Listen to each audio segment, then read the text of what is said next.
ఎందుకు నిన్ను నన్ను అనేక సార్లు అపాయించిన బ్రతికిస్తున్నాడంటే నీ పట్ల ఆయనకున్న ఉద్దేశం ఎంత గొప్పది.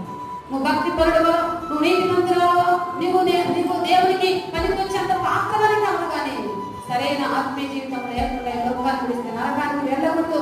నేను రక్తము కాచింది బిడ్డల కోసమే కదని ఆయన ఎదురు చూస్తా ఉన్నాడు దేవుడు బిడ్డ.